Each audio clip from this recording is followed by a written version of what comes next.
Welcome back. ಪೂರ್ಣ ಪ್ರಮಾಣದ ಒಂದೇ ಮಾತರಮ್ಗೆ ಮುಸ್ಲಿಂ ಸಮಾಜ ವಿರೋಧ ವ್ಯಕ್ತಪಡಿಸ್ತಾ ಇರೋ ಬಗ್ಗೆ ನಾವು ಮಾತನಾಡ್ತಾ ಇದ್ವಿ. ನಾನು ಸಾದಿಕ್ ಪಾಷಾ ಅವರನ್ನು ಕೇಳಬೇಕು. ಸಾದಿಕ್ ಪಾಷಾ ಅವರೇ, ಲಾ ಇಲಾಹಾ ಇಲ್ಲಲ್ಲಾಹ್ ಮೊಹಮ್ಮದ್ ರಸೂಲುಲ್ಲಾಹ್ ಅಂತ ನೀವು ಕಾರ್ಯಕ್ರಮದ ಆರಂಭದಲ್ಲೇ ಹೇಳಿದ್ರಿ. ಇದನ್ನು ದಿನಕ್ಕೆ 5 ಸಲ ಮೈಕಲ್ಲಿ ಹಾಕಿ, ಮಸೀದಿಯ ಮೈಕಲ್ ಹಾಕಿ ಅಲ್ಲಾಹನೊಬ್ಬನೇ ದೇವರು ಮತ್ತು ಯಾರೂ ದೇವರಲ್ಲ ಅಂತ ಹೇಳಿದ್ರೆ ಉಳಿದ ಸಮಾಜದವರು ಕೇಳಿಸ್ಕೋಬೇಕಲ್ಲ. ಒಂದೇ ಮಾತರಮನ್ನ ಕೇಳಿಸ್ಕೊಳ್ಳೋದಕ್ಕಾಗಲ್ಲ, ಅದನ್ನ ನನಗೆ ಸಹಿಸಿಕೊಳ್ಳೋದಕ್ಕಾಗಲ್ಲ. ಏನ್ರಿ ಇದು? ಇದಕ್ಕೆ ಅರ್ಥ ಇದೆಯಾ? ಅಜಾನ್ನಲ್ಲಿ ಏನಿರೋದಂದ್ರೆ ಮಸೀದಿ ಕಡೆ ಕರೆಯೋದು.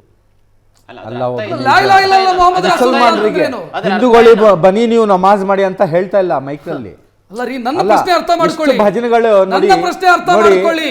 ಅಲ್ಲಾಹನೊಬ್ಬನೇ ದೇವರು, ಉಳಿದವರು ಯಾರು ದೇವರಲ್ಲ ಅಂತ ನೀವು ಮೈಕಲ್ಲಿ 5 ಸಲ ಕೂಗಿ ಹೇಳಿದ್ರೆ ನಾವೆಲ್ಲರೂ ಕೇಳಿಸ್ಕೋಬೇಕು. ನಮಗೇನ್ ಸಮಸ್ಯೆ ಅಂತ ಅನಿಸಿಲ್ಲ. ನಮಗೇನ್ ಸಮಸ್ಯೆ ಅಂತ ಅನಿಸಿಲ್ಲ.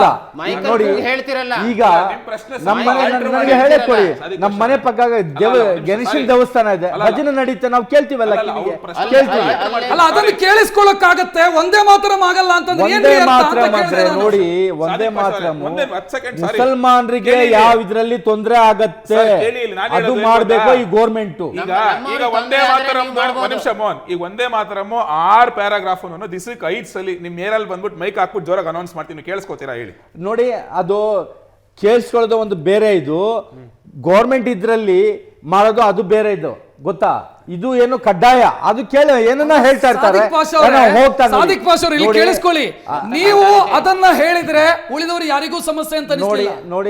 ಒಂದಿಷ್ಟು ವಿವಾದಗಳಾಯ್ತು, ದೊಡ್ಡ ಮಟ್ಟದ ಸಮಸ್ಯೆ ಆಗಿಲ್ಲ. ನಮ್ಮ ಪ್ರಾರ್ಥನೆ ಮಾಡಕ್ಕೆ ಸಂವಿಧಾನ ನಮ್ಗೆ ಅಡ್ಡ ಇಲ್ಲ, ಪ್ರಾರ್ಥನೆ ಮಾಡಕ್ಕೆ ಅಡ್ಡ ಇಲ್ಲ.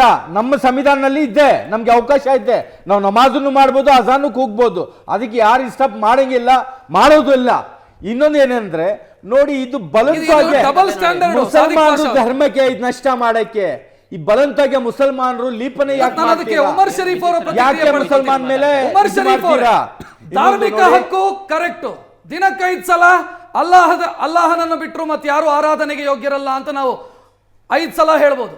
ಅದನ್ನು ಉಳಿದ ಸಮಾಜ ಕೇಳಿಸ್ಕೊಳ್ಬಹುದು. ಅಲ್ಲ, ನಿಮ್ಗೆ ಒಂದೇ ಮಾತರಂ ಕೇಳಿಸ್ಕೊಳ್ಳೋದಕ್ಕಾಗಲ್ಲ. ನಮ್ಗೆ ಕರೆಯೋದು ಇದು ಯಾವ ಮಾನಸಿಕತೆ ಇದು? ಪ್ರತಿದಿನ ನಾನು ಭಜನೆ ಕೇಳಿಸ್ಕೊಳ್ತೀನಿ. ಇಲ್ಲಿ ನಾವು ಟಿವಿ ಆನ್ ಮಾಡಿದ್ರು ಭಜನೆ ಕೇಳಿಸ್ಕೊಳ್ತೀವಿ. ಮತ್ತೆ ಭಜನೆಯಲ್ಲಿ ಹನುಮಂತನೊಬ್ಬನೇ ದೇವರು, ಉಳಿದವರು ಯಾರು ದೇವರಲ್ಲ ಅಂತ ಹೇಳಲ್ಲ. ಅಲ್ಲ, ನಮ್ಮ ಇದು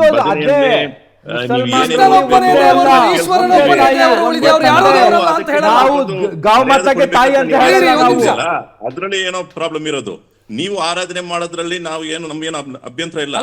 ಏನ್ ಬೇಕಾದ್ರೆ ಈಶ್ವರನೊಬ್ಬನೇ ದೇವರು ಮತ್ತೆ ಯಾರು ದೇವರೇ ಅಲ್ಲ ಅಂತ ಹೇಳುವಂತ ಭಜನೆ ಯಾವ್ದಾದ್ರು ಇದೆಯಾ? ನಿಮ್ಗೆ ಅಲ್ಲ, ಸಂತೋಷ ಪಡ್ತೀನಿ. ಇಲ್ಲ ನೋಡಿ, ನೀವು ಒಂದು ವೇಳೆ ಈಶ್ವರ್ ಒಬ್ಬನೇ ದೇವನು, ಅವನ್ನ ಹೊರತುಪಡಿಸಿ ಯಾರು ದೇವರಲ್ಲ ಅಂತ ಹೇಳಿದ್ರೆ ನಮ್ಗೆ ಸಮಸ್ಯೆನೇ ಇಲ್ಲ ಬಿಡಿ. ಅಲ್ಲ, ಅಂತ ಭಜನೆ ಇದೆಯಾ ಅಂತ ಕೇಳಿದೆ ನಾನು. ಇಲ್ಲ, ಅಂತ ಭಜನೆ ಯಾರು ಆರಾಧನೆಗೆ ಯೋಗ್ಯರಲ್ಲ ಅಂತ ಹೇಳುವಂತ ಭಜನೆಗಳನ್ನ ಎಲ್ಲಾದ್ರೂ ದೇವಸ್ಥಾನಗಳಲ್ಲಿ ಹಾಕ್ತಾರ? ನಮ್ಗೆ ಸಮಸ್ಯೆ ಇಲ್ಲ ಅಂತ ಹೇಳ್ಕೊಳ್ತಿದ್ದೀನಿ. I have no problem. ನೀವು ರಾಮನನ್ನ ಆರಾಧನೆ ಮಾಡಿ ದೇವನೇ ರಾಮ ಒಬ್ಬನೇ ದೇವನಂತ ಹೇಳಿದ್ರು ಕೂಡ ನನ್ ಸಮಸ್ಯೆ ಇಲ್ಲ. ಅದು ನಿಮ್ ಇಷ್ಟ. ಬಟ್ ಒಂದೇ ಮಾತರಂ ಸಮಸ್ಯೆ ಆಗುತ್ತೆ ನನಗೆ. ಒಂದೇ ಮಾತರಂನಲ್ಲಿ ಕೂಡ ನನ್ಗೆ ಸಮಸ್ಯೆ ಇಲ್ಲ, ನೀವು ಓದ್ಕೊಳ್ಳಿ, ನನ್ಗೆ ಬೇಕಾಗಿಲ್ಲ. ಆದ್ರೆ ನಾನು ಅದಕ್ಕೆ ಗೌರವ ಕೊಡ್ಬೇಕಂತ ನೀವು ಆಸೆ ಪಡ್ತಿದ್ದೀರಲ್ಲ, ಅದರಲ್ಲಿ ದ್ವಂದ್ವ ಇದೆ ನೋಡಿ. ಅವ್ರ ಪಾಯಿಂಟ್ ಇರೋದು, ನನಗೇನ್ ಸಮಸ್ಯೆ ಇಲ್ಲ, ಮೋಹನ್ ವಿಶ್ವ ಹಾಡ್ಕೊಳ್ಳಿ, ಒಂದೇ ಮಾತರಂ ಹಾಡ್ಕೊಳ್ಳಿ, ದಿನಕ್ಕೆ 10 ಸಲ ಹಾಡ್ಕೊಳ್ಳಿ, ನನಗೇನ್ ಪ್ರಾಬ್ಲಮ್ ಇಲ್ಲ. ನನ್ನಿಂದ ಯಾಕೆ ಬಯಸ್ತೀರಿ ಅದನ್ನ? ನೋಡಿ, ಈ ಪ್ರಾಬ್ಲಮ್ 1875ರಿಂದ 1937 62 ವರ್ಷಗಳ ಕಾಲ ಈ ಪ್ರಾಬ್ಲಮ್ ಇರಲೇ ಇಲ್ಲ. ನಾನು ಆಗ್ಲೇ ಇಯರ್ ಬೈ ಇಯರ್ ಇನ್ಸಿಡೆನ್ಸ್ ಕೊಟ್ಟೆ. 37ರಲ್ಲಿ ಯಾವಾಗ ಮೊಹಮ್ಮದ್ ಅಲಿ ಜಿನ್ನಾ ಮುಸ್ಲಿಂ ಲೀಗ್ ತಕರಾರು ತೆಗಿತಾರೋ ಅವಾಗ ಪ್ರಾರಂಭವಾದಂತ ಸಮಸ್ಯೆ ಇದು. ಅವರ ಸಮಸ್ಯೆ ಅವ್ರನ್ನ ಓಲೈಕೆ ಮಾಡಕ್ಕೆ ಅಥವಾ ಜವಾಹರ್ಲಾಲ್ ನೆಹರು 4 ಪ್ಯಾರಾಗ್ರಾಫ್ ನ ತೆಗೆದಾಕಿದ್ದು. ಸಮಸ್ಯೆ ಮೂಲ ಕಾರಣನೇ Congress, Nehru. It's a fact. ಅವರೇ ತೆಗೆದಾಕಿದ್ದು. ಯಾಕಂತ ಹೇಳಿದ್ರೆ ಅವ್ರಿಗೆ ಮುಸಲ್ಮಾನರ ಮತ ಬ್ಯಾಂಕು ಓಲೈಕೆ ಬೇಕಾಗಿತ್ತು. ಪಾಕಿಸ್ತಾನದವ್ರನ್ನ ಓಲೈಸಬೇಕಾಗಿತ್ತು ನೆಹರುಗೆ, ಕಾಂಗ್ರೆಸ್ನವ್ರಿಗೆ ಆಯ್ತಲ್ಲ, ಜಿನ್ನಾನ ಓಲೈಸಬೇಕಾಗಿತ್ತು, ಮುಸ್ಲಿಂ ಲೀಗ್ ನ ಓಲೈಸಬೇಕಾಗಿತ್ತು. 62 ವರ್ಷಗಳ ಕಾಲ ಇಲ್ಲದ ಸಮಸ್ಯೆ 37ರಲ್ಲೇ ಫಸ್ಟ್ ಟೈಮ್ ಬಂದಿದ್ದು. ನನ್ನ ಪ್ರಶ್ನೆಗೆ ಇನ್ನೂ ಉತ್ತರ ಸಿಕ್ಕಿಲ್ಲ. ಇವ್ರು ಅವಾಗಿಂದ ಕತೆ ಹೇಳ್ತಿದ್ದಾರೆ. ಟಿಪ್ಪು ಸುಲ್ತಾನ್ ಯಾಕೆ ಆರಾಧನೆ ಮಾಡ್ತಾರೆ ಇವರು? ರಘುಪತಿ ರಾಘವ ರಾಜಾರಾಮ್ ಬಿಟ್ಟು ಭಜನೆಯನ್ನು ಕಟ್ ಮಾಡಲಾಯಿತು. ಉಳಿದವರು ಹಾಡ್ಲಿ ಅಂತ, ಯಾರು ಹಾಡ್ಲಿಲ್ಲ ಅದನ್ನ. ಅಲ್ಲ ಅದೇ ಹೇಳಿ ಜೊತೆಗೆ ಭಜನೆನೂ ಈಶ್ವರ ಕಟ್ ಮಾಡಿದ್ರು. ಅಲ್ಲ ತೇರಾ ನಾಮ ಇಲ್ಲಿ ವಂದೇ ಅಂತನೂ ಮಾತರಂ ಈಗ ವಿರೋಧ ಸೇರ್ಸಿದ್ರು. ಬರ್ತಾ ಇದೆ. ಈಶ್ವರ ಅಲ್ಲ ತೇರಾ ನಾಮ ಅಂತಾನೂ ಸೇರ್ಸಿದ್ರು ಅದಕ್ಕೆ. Yes. ಅದಾದ್ಮೇಲೆ ಅದಕ್ಕೆ ತಕರಾರಿಲ್ಲ ಅವ್ರಿಗೆ. ಅಲ್ಲ ಅದನ್ನು ಕೇವಲ ಅದನ್ನ ಯಾರು ಹಾಡ್ಬೇಕಿತ್ತು ಅವ್ರು ಹಾಡ್ಲೇ ಇಲ್ಲ ಅದನ್ನ. ಯಾರು ಹಾಡ್ಬೇಕಿತ್ತು ಹಾಡ್ಲೇ ಇಲ್ಲ ಅವರು. ನಮ್ಮವರೇ ಹಾಡಿದ್ರು, ಮಸೀದಿಗಳಲ್ಲಿ ಎಲ್ಲಿ ಸಹ ಹಾಡ್ಲಿಲ್ಲ ಅದನ್ನ. ನಾವುಗಳೇ ಹಾಡಿದ್ದು, ಹಿಂದೂಗಳೇ ಹಾಡಿದ್ದು. ಸರಿ, ಇಷ್ಟು ಪ್ರೀತಿ ಇದೆಯಲ್ಲ ಸ್ವಾಮಿ, ನಿಮ್ಮಿಬ್ಬರಿಗೂ ನಾನೊಂದು ಪ್ರಶ್ನೆ ಮಾಡ್ತೀನಿ. ಏನು? ತೆಗೆದ್ಬಿಟ್ಟು ಓದಿ ಅಂತೀರಾ? ಇಲ್ಲಿ ಸ್ವಲ್ಪ ಕೇಳಿ, ಅದೇ ಇಲ್ಲಿ ಸ್ವಲ್ಪ ತೆಗೆದ್ಬಿಟ್ಟು ಕೇಳಿ. ಓದಿ ಅಂತೀರಾ ಅಷ್ಟೇ ತಾನೇ? ಇಲ್ಲಿ ಒಂದೇ ನಿಮಿಷ. ಇನ್ನೇನ್ ಹೇಳಕ್ ಮೋಹನ್ ಅವರೇ, ಇಲ್ಲಿ ಮೋಹನ್ ಅವರೇ, ಹಾ ಒಂದು ಪ್ರಶ್ನೆ ಮಾಡ್ತೀನಿ, ಅದಕ್ಕೆ ನೀವು ಉತ್ತರ ಕೊಡಿ. ನೀವಿಬ್ರು ಸೇರ್ಕೊಂಡು ಒಂದೇ ಮಾತ್ರ ಪೂರ್ತಿಯಾಗಿ ಅದೇ ನಿಮ್ ಪ್ರಶ್ನೆ, ಅದೇ ನಮಗ್ ಗೊತ್ತು. ಅದು ನಿಮ್ ಉತ್ತರ ಸಿಗದೆ ಉಮರ್ ಶರೀಫ್ ಅವರೇ, ನೀವು ನೋಡ್ಕೊಂಡು ಹೇಳ್ರಿ, ಯಾರು ಬೇಡ ಅಂತಾರೆ. ಅಲ್ಲ ಸರ್ಕಾರ ಹಾಡೋದು ಸುತ್ತೋಲೆಯಲ್ಲಿ ವಿಚಾರ ಅಲ್ಲ, ಬೈಟ್ ಮಾಡಿ ಹೇಳಿ ಅಂತ ಮನಸ್ಥಿತಿ ಹೇಳಿದ್ಯಾ? ವಿಚಾರ. ಅಯ್ಯೋ. ಇಲ್ಲ, ಮೆಂಟಾಲಿಟಿ ವಿಚಾರ. ಇದು ಹಿಂದಿ ಚಾನಲ್ ಒಂದ್ರಲ್ಲಿ ಒಂದು ಟ್ರಾಲ್ ಆಯ್ತು, ಅದನ್ನ ಹೇಳ್ತಿದ್ದಾರೆ ಉಮರ್ ಶರೀಫ್ ಅವರು. ಹಿಂದಿ ಚಾನಲ್ ಬಂದಿರೋದನ್ನ ಒಂದು ಟ್ರಾಲ್ ಆಗಿರೋ ಮೆಟೀರಿಯಲ್ ಅನ್ನ ಹೇಳ್ತಿದ್ದಾರೆ. ನಿಮಗೂ ಪ್ರಿಂಟ್ ಔಟ್ ಕೊಡ್ತೀನಿ, ಏಳನೇ 6 ಪ್ಯಾರಾಗ್ರಾಫ್ ನೀವು ಮಾನಸಿಕ ನೋಡ್ಕೊಂಡೆ ಹೇಳಿ. ಬನ್ನಿ. ಸರ್ಕಾರ ಇಲ್ಲ, ಸುತ್ತಲಲ್ಲಿ ಓದ್ ಬೈಟ್ ನೋಡೋಣ. ಮಾಡ್ಕೊಂಡ್ ಬಂದು ಹೇಳು ಅಂತ ಮೋಹನ್ ಗೌಡ್ರೆ, ಹೇಳಿಲ್ಲ. ಮೋಹನ್ ಗೌಡ್ರೆ, ನನ್ನ ಪ್ರಶ್ನೆ ಓದಿ. ಇದೆ. ಹೇಳಿದ ಪ್ರಶ್ನೆ ಉಮರ್ ಶರೀಫ್ ಅವರ ವಾದ ಇಷ್ಟೇ, ಅಯ್ಯೋ.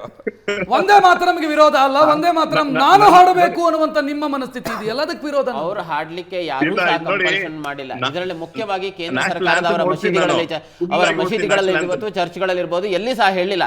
ಇದನ್ನ ಸರ್ಕಾರದ ಒಂದು ಅಧಿಕೃತವಾದಂತಹ ಸರ್ಕಾರಿ ಕಾಂಗ್ರೆಸ್ ಸರ್ಕಾರಿ ಮಾಡಿದ ಕಾರ್ಯಕ್ರಮಗಳಲ್ಲಿ ತಪ್ಪು ಮಾತ್ರ ಮುಸಲ್ಮಾನ್ ಮಾಡಿದ್ದಾರೆ. ಮೇಲೆ ಹಾಕ್ಬೇಡಿ. ಇದನ್ನ ಏನ್ ಮಾಡಿದ್ದಾರೆ ಅಂತ ಕಾಂಗ್ರೆಸ್ ಹೇಳಿದ್ರೆ separate, ದುರಂತ ಮುಸಲ್ಮಾನರು ಅಂತ ಹೇಳಿದ್ರೆ separate. ಅದನ್ನ ಕಾಂಗ್ರೆಸ್ ತಪ್ಪಾಗಿ ಅರ್ಥೈಸಿ ಮಾಡಿದ್ರೆ ಇದನ್ನ ಮುಸಲ್ಮಾನ್ ಎಲ್ಲರೂ ಹಾಡ್ಲಿಕ್ಕೆ ಮೇಲೆ ಹೇಳಿದ್ದಾರೆ attack ಅಂತ ಹೇಳಿ ಮಾಡ್ಬೇಡಿ.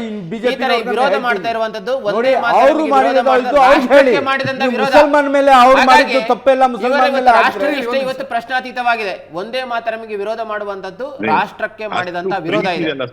ಇವ್ರಿಗೆ ಏನಾದ್ರೂ ಪ್ರಶ್ನೆಗಳಿದ್ರೆ ಸುಪ್ರೀಂ ಕೋರ್ಟಿಗೆ ಹೋಗ್ಲಿ, ಸುಪ್ರೀಂ ಕೋರ್ಟ್ ಅಲ್ಲಿ ಹೋಗಿ ಇದನ್ನ ಉಮರ್ ಶರೀಫ್ ಅವರು. ಹಾಗಾಗಿ ಇಲ್ಲ, ನಾನ್ ಕೇಳೋದು ಸಿಂಪಲ್. ಅಷ್ಟು ಪ್ರೀತಿ ಮಮತೆ ಇರೋರು ಯಾಕೆ ಈ 6 ಚರಣಗಳು ಯಾಕೆ ಇವತ್ತುವರೆಗೂ ಯಾಕೆ ಬಾಯಿಪಾಠ ಮಾಡಿಲ್ಲ? ಯಾಕೆ ಬನ್ರಿ, ನಮ್ಮ ಪಾರ್ಟಿ ಆಫೀಸಿಗೆ ಬನ್ರಿ, ಸರ್ಕಾರಿ ಕಾರ್ಯಕ್ರಮಗಳಿಗೆ ಬನ್ನಿ, ತೋರಿಸ್ತೀವಿ. ನಿಮ್ಗೆ ಆರು ಆಡ್ತೀವಿ ನಾವು. ನಿಮ್ಗೂ ಪ್ರಿಂಟ್ ಔಟ್ ಕೊಡ್ತೀನಿ. ಸರ್ಕಾರ ಸುತ್ತಲಲ್ಲಿ ನೀವು ಕಂಠಪಾಠ ಮಾಡ್ಕೊಂಡು ಆಡಿ ಅಂತೆಲ್ಲ ಹೇಳಿರೋದು. ನೀವು ಪ್ರಿಂಟ್ ಔಟ್ ಹೇಳಿ ಸಾಕು.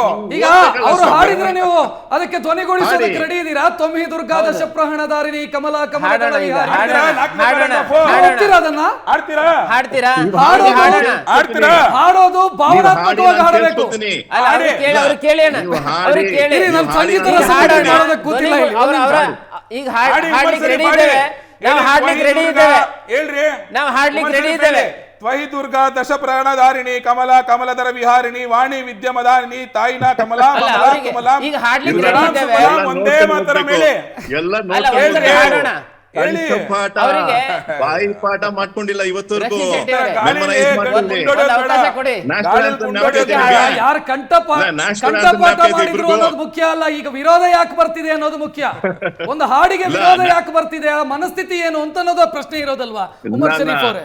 ನ್ಯಾಷನಲ್ ಅಂತ ಯಾಕೆ ಇದೆ ನಿಮ್ಗೆ? ನ್ಯಾಷನಲ್ ಅಂತ ಹಾಡಕ್ ಗೊತ್ತಾ ನಿಮ್ಮಿಬ್ರಿಗೂ? ನಿಮ್ಮ ಅಲ್ಲ, ನ್ಯಾಷನಲ್ ಈಗ ರಾಷ್ಟ್ರಗೀತೆ ಹಾಡೋದು ಗೊತ್ತಾ ಅಂತ ಪ್ರಶ್ನೆ ಉಮರ್ ಶರೀಫ್ ಅವರು. ಕುಮಾರ್, ನಿಮಗೆ ತುಂಬಾ ರೆಸ್ಪೆಕ್ಟ್ ಇದೆ. ನೀವು ಹಿಂಗೆಲ್ಲ ಪ್ರಶ್ನೆ ಕೇಳಿದ್ರೆ ಸಿಲ್ಲಿ ಅನ್ಕೊಂಡ್ಬಿಡ್ತಾರೆ. ದಯವಿಟ್ಟು ನ್ಯಾಷನಲ್ ಅಂತ ಮಾಡಕ್ ಬರುತ್ತಾ ಅಂತ ಕೇಳ್ತಾರೆ. ಆಡ್ಲಾ ಅದು ನೀವು ಕುತ್ಕೊಂಡೀಗ ಪೂರ್ತಿ ಆಡ್ಲಾ ಹೇಳಿ. ಜನಗಣಮನ ಅಧಿನಾಯಕ ಡೆಕೋರಮ್ ಇದೆ, ಡೆಕೋರಮ್ ಇದೆ, ದಯವಿಟ್ಟು ಜನಗಣಮನ ಹಾಡೋದು ಅದಕ್ಕೊಂದು ಡೆಕೋರಮ್ ಇದೆ. ಸಿಕ್ಕಲ್ಲಿ ನೀವು ಹಾಡೋದಕ್ಕೆ ಅವಕಾಶ ಇಲ್ಲ. ಉಮರ್ ಶರೀಫ್ ಅವರು ನೋಡಿ, ನಾನ್ ಕೇಳಿದ್ ನಿಮ್ ಕ್ಲಿಯರ್ ಆಗಿದೆ. ನಿಮ್ಗೆ ನ್ಯಾಷನಲ್ ಆಂಥಮ್ ಅನ್ನ ಬಾಯಿಪಾಠ ಮಾಡಕ್ಕೆ ಗೊತ್ತಿದೆ, ಆದ್ರೆ ನ್ಯಾಷನಲ್ ಸಾಂಗ್ ಅನ್ನ ನೀವು ಇವತ್ತುವರೆಗೂ ಯಾಕೆ ಬಾಯಿಪಾಠ ಮಾಡಿಲ್ಲ ಅಂತ ನನ್ನ ಪ್ರಶ್ನೆ ಇದೆ. ನಿಮ್ಮಿಂದಲೇ ಶುರುವಾಗ್ಲಿ, ನಿಮ್ಮಿಂದಲೇ ಶುರುವಾಗ್ಲಿ. ನೀವು ಹಾಡಿ ತ್ವಮಿ ದುರ್ಗಾ ದಶ ಪ್ರಹಣಧಾರಿಣಿ ಅಂತ ಹಾಡೋದಕ್ಕೆ ರೆಡಿ ಇದಾರ ಅಂತ ಕೇಳೋದು. ರೆಡಿ ಇದ್ರೆ ನಾವು ರೆಡಿ ಇದ್ದೀವಿ ಅಂತ ಹಾಡೋಣ ಅಂತ. ನನ್ನ ಸಮಯ ಮೀರ್ತಾ ಇದೆ. ಮೋಹನ್ ಅವರೇ, ಸಾದಿಕ್ ಪಾಷಾ ಅವರೇ, ಮೋಹನ್ ಗೌಡ್ರೆ, ಉಮರ್ ಶರೀಫ್ ಅವರಿಗೆ ಕಾರ್ಯಕ್ರಮಕ್ಕೆ ಬಂದಿದ್ದಕ್ಕೆ ಧನ್ಯವಾದವನ್ನ ಹೇಳ್ತಾ ಕಾರ್ಯಕ್ರಮ ಮುಕ್ತಾಯಗೊಳಿಸುವಂತ ಸಮಯ ಇದು. ಇವತ್ತಿನ ಟ್ರೆಂಡಿಂಗ್ ಎಟ್ 10 ನೇರ ದಿಟ್ಟ ನಿರಂತರ ಸುದ್ದಿಗಾಗಿ ನೋಡ್ತಾ ಇರಿ ಏಷ್ಯಾನೆಟ್ ಸುವರ್ಣ ನ್ಯೂಸ್.